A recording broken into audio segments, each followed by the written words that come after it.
ಲೂಕನು ಬರೆದ ಸುವಾರ್ತೆ ದೇವರಿಗೆ ಕಾಣಿಕೆ ಕೊಡುವವರ ತಾರತಮ್ಯವನ್ನು ಕುರಿತು ಮಾತಾಡಿದ್ದು. ಯೇಸು ತಲೆ ಎತ್ತಿ ನೋಡಿ ಐಶ್ವರ್ಯವಂತರು ಕಾಣಿಕೆಗಳನ್ನು ಬೊಕ್ಕಸದಲ್ಲಿ ಹಾಕುವುದನ್ನು ಕಂಡನು.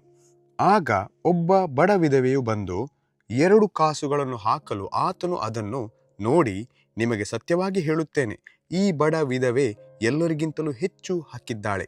ಹೇಗೆಂದರೆ ಅವರೆಲ್ಲರೂ ತಮಗೆ ಸಾಕಾಗಿ ಮಿಕ್ಕದ್ದರಲ್ಲಿ ಕಾಣಿಕೆ ಕೊಟ್ಟರು, ಈಕೆಯು ತನ್ನ ಬಡತನದಲ್ಲಿಯೂ ತನಗಿದ್ದ ಜೀವನವನ್ನೆಲ್ಲ ಕೊಟ್ಟು ಬಿಟ್ಟಳು ಅಂದನು. ಯೇಸು ಯೆರೂಸಲೇಮಿನ ನಾಶವನ್ನು, ಯುಗದ ಸಮಾಪ್ತಿಯನ್ನು ಮುಂತಿಳಿಸಿದ್ದು. ಕೆಲವರು ದೇವಾಲಯದ ವಿಷಯದಲ್ಲಿ ಅದು ಅಂದವಾದ ಕಲ್ಲುಗಳಿಂದಲೂ ಹರಕೆಯ ಒಡವೆಗಳಿಂದಲೂ ಅಲಂಕಾರವಾಗಿದೆ ಎಂದು ಹೇಳುತ್ತಿರುವಾಗ ಆತನು, ನೀವು ಇವುಗಳನ್ನು ನೋಡುತ್ತೀರಲ್ಲ, ಇಲ್ಲಿ ಕಲ್ಲಿನ ಮೇಲೆ ಕಲ್ಲು ಉಳಿಯದೆ ಎಲ್ಲ ಕೆಡವಲ್ಪಡುವ ದಿವಸಗಳು ಬರುವವು ಅಂದನು. ಅವರು, ಬೋಧಕನೇ, ಅದು ಯಾವಾಗ ಆಗುವುದು?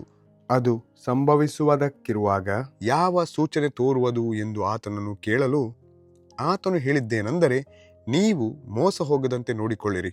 ಯಾಕಂದರೆ ಅನೇಕರು ಬಂದು ನನ್ನ ಹೆಸರನ್ನು ಎತ್ತಿಕೊಂಡು ನಾನು ಕ್ರಿಸ್ತನು ಎಂತಲೂ ಆ ಕಾಲ ಹತ್ತಿರವಾಯಿತು ಎಂತಲೂ ಹೇಳುವರು.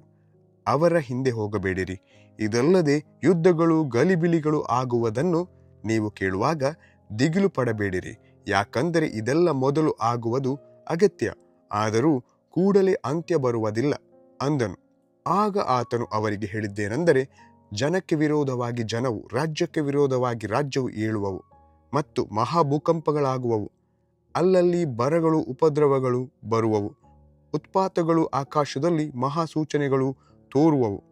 ಆದರೆ ಇವೆಲ್ಲ ನಡೆಯುವುದಕ್ಕಿಂತ ಮುಂಚೆ ಅವರು ನಿಮ್ಮನ್ನು ಹಿಡಿದು ಸಭಾಮಂದಿರಗಳ ಮತ್ತು ಸೆರೆಮನೆಗಳ ಅಧಿಕಾರಸ್ಥರ ವಶಕ್ಕೆ ಕೊಟ್ಟು ನನ್ನ ಹೆಸರಿನ ನಿಮಿತ್ತವಾಗಿ ಅರಸುಗಳ ಮುಂದಕ್ಕೂ ಅಧಿಪತಿಗಳ ಮುಂದಕ್ಕೂ ತೆಗೆದುಕೊಂಡು ಹೋಗಿ ಹಿಂಸೆ ಪಡಿಸುವರು. ಇದು ಸಾಕ್ಷಿ ಹೇಳುವುದಕ್ಕೆ ನಿಮಗೆ ಅನುಕೂಲವಾಗುವುದು. ಆದದರಿಂದ ಏನು ಉತ್ತರ ಕೊಡಬೇಕೆಂಬ ವಿಷಯದಲ್ಲಿ ನಾವು ಮುಂದಾಗಿ ಯೋಚಿಸುವುದಿಲ್ಲವೆಂದು ನಿಮ್ಮ ಮನಸ್ಸಿನಲ್ಲಿ ನಿಶ್ಚಯ ಮಾಡಿಕೊಳ್ಳಿರಿ. ಯಾಕಂದರೆ ನಿಮ್ಮ ವಿರೋಧಿಗಳೆಲ್ಲರೂ ಎದುರು ನಿಲ್ಲುವುದಕ್ಕೂ ಎದುರು ಮಾತಾಡುವುದಕ್ಕೂ ಆಗದಂಥ ಬಾಯಿಯನ್ನು ಬುದ್ಧಿಯನ್ನು ನಾನೇ ನಿಮಗೆ ಕೊಡುತ್ತೇನೆ. ಆದರೆ ತಂದೆ ತಾಯಿಗಳು, ಅಣ್ಣ ತಮ್ಮಂದಿರು, ಬಂಧು ಬಾಂಧವರು, ಸ್ನೇಹಿತರು ನಿಮ್ಮನ್ನು ಒಪ್ಪಿಸಿ ಕೊಡುವರು ಮತ್ತು ನಿಮ್ಮಲ್ಲಿ ಕೆಲವರನ್ನು ಕೊಲ್ಲಿಸುವರು. ಇದಲ್ಲದೆ ನನ್ನ ಹೆಸರಿನ ನಿಮಿತ್ತ ನಿಮ್ಮನ್ನು ಎಲ್ಲರೂ ಹಾಗೆ ಮಾಡುವರು. ಆದರೂ ನಿಮ್ಮದೊಂದು ತಲೆ ಕೂದಲಾದರೂ ನಾಶವಾಗುವುದಿಲ್ಲ. ನಿಮ್ಮ ಸೈರಣೆಯಿಂದ ನಿಮ್ಮ ಪ್ರಾಣಗಳನ್ನು ಪಡಕೊಳ್ಳುವಿರಿ. ಆದರೆ ದಂಡುಗಳು ಯೆರೂಸಲೇಮ್ ಪಟ್ಟಣಕ್ಕೆ ಮುತ್ತಿಗೆ ಹಾಕಿರುವುದನ್ನು ನೀವು ಕಾಣುವಾಗ ಅದು ಹಾಳಾಗುವ ಕಾಲ ಸಮೀಪವಾಯಿತೆಂದು ತಿಳುಕೊಳ್ಳಿರಿ.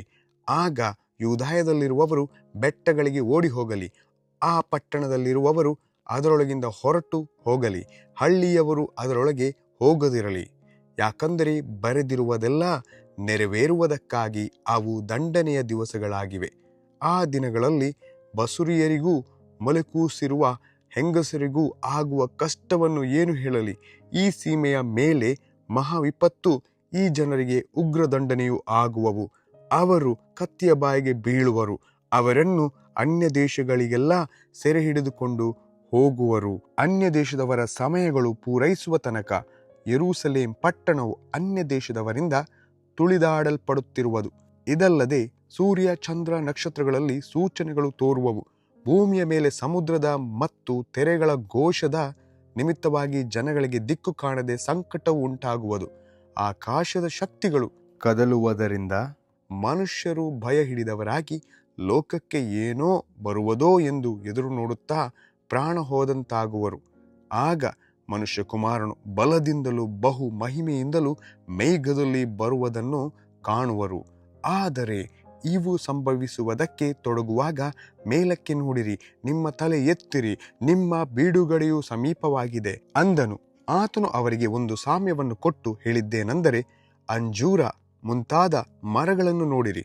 ಅವು ಚಿಗುರಿದ ಕೂಡಲೇ ನೀವು ಅದನ್ನು ಕಂಡು ಈಗ ಬೇಸಿಗೆಯು ಹತ್ತಿರವಾಯಿತೆಂದು ನೀವಾಗಿ ತಿಳುಕೊಳ್ಳುತ್ತೀರಲ್ಲ, ಹಾಗೆಯೇ ನೀವು ಸಹ ಇವುಗಳಾಗುವುದನ್ನು ನೋಡುವಾಗ ದೇವರ ರಾಜ್ಯವು ಹತ್ತಿರವದೆ ಎಂದು ತಿಳುಕೊಳ್ಳಿರಿ.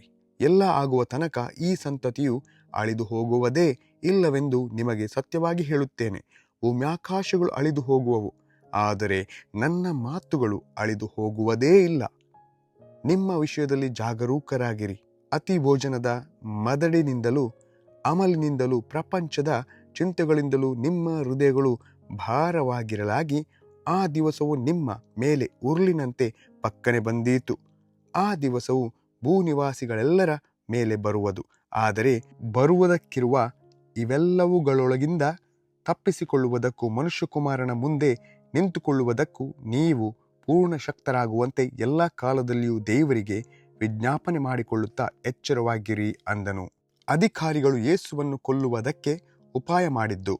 ಆತನು ಹಗಲು ದೇವಾಲಯದಲ್ಲಿ ಉಪದೇಶ ಮಾಡುತ್ತಾ ರಾತ್ರಿ ಪಟ್ಟಣದ ಹೊರಗೆ ಹೋಗಿ ಎಣ್ಣೆ ಮರಗಳ ತೋಪು ಎನಿಸಿಕೊಳ್ಳುವ ಗುಡ್ಡದಲ್ಲಿ ಇಳುಕೊಳ್ಳುತ್ತಾ ಇದ್ದನು.